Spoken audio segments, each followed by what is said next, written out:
Behind the Mask. Submission from Wendy. CNIB Foundation logo in the top right-hand corner and a photograph of a face mask in the center. Faces Behind the Mask by Wendy Eady. Written September 2020. Everything I hear is filtered through earwax, I said to the family doctor. It's a bit dangerous to cross the streets when I am both blind and deaf. Will you clean out my ear? Sure, he said. His voice was clear and true. It was June 3rd, 2020, my first day talking from behind a mask. Seeing as how he was a doctor and we were in a pandemic, I imagined that he had been wearing one since March. But I couldn't hear his mask. My voice sounded funny to me, but his sounded normal. Are you wearing a mask? I asked. Yes, I am wearing a mask, he replied in the voice of irritation. Too late, I recognized my error. It was unwise to put him on the defensive at this particular moment when he was about to do something painful to my ear. I'm only asking because I'm trying to figure out whether I can hear the presence of a mask, I said. Clearly, I can't.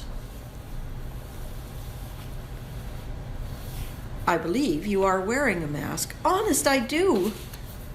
I offered him what I imagined to be my friendliest smile, then remembered that from my position on the other side of my mask, he probably couldn't tell the difference between my best smile and my grumpiest frown. He was all business, assembling tools for the job. A syringe to blast water, a bowl to catch the flood, and a light to search for progress. While he gathered them, I undertook to cheer him with conversation. How are you doing with all this pandemic stuff? I asked. Again, I had misjudged things. This was not the way to cheer him. I hate it, he said. It's a question of accountability. We're supposed to diagnose over the phone. I need to see people. I love my job, and it's the first time I ever thought seriously of quitting. Quitting? I cried in alarm. Oh, don't quit.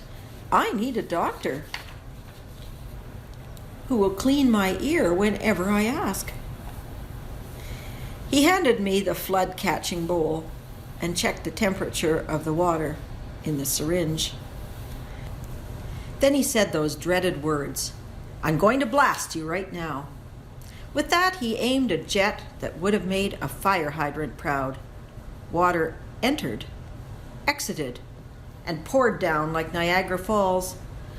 Much of it found its way into the gap I had carelessly created by failing to judge the exact catching angle of the bowl. Even if I were careful enough to stay dry during the process, I would still hate getting my ears cleaned. My face shows my feelings. I generally indicate my outrage by frowning so ferociously that he sees when it is definitely more than enough.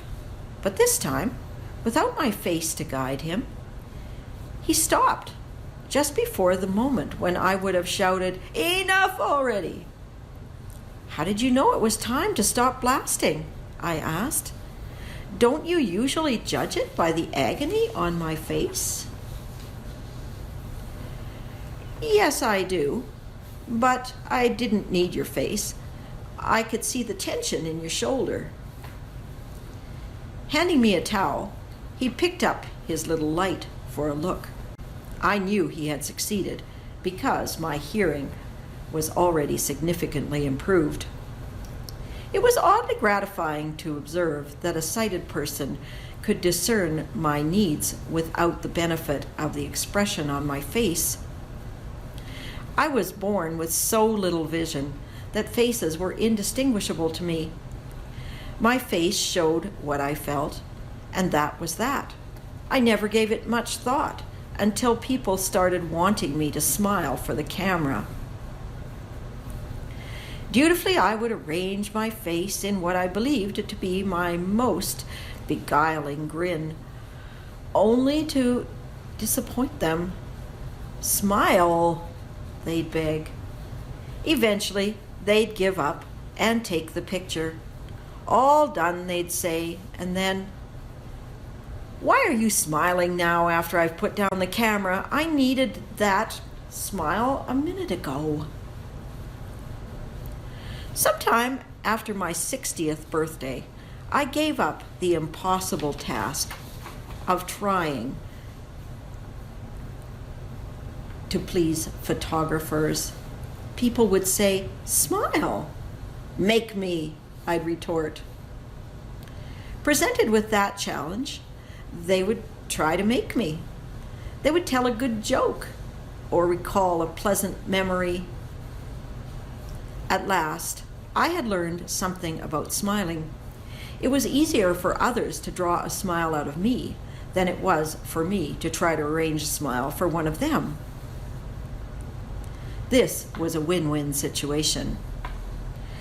Now, with September on us, and masks as essential as underwear, I find that the necessity of hiding my nose and my mouth has created new opportunities for using facial expression to enhance persuasive communication. It doesn't so much matter how my face looks under the mask. It can look any way I say it looks.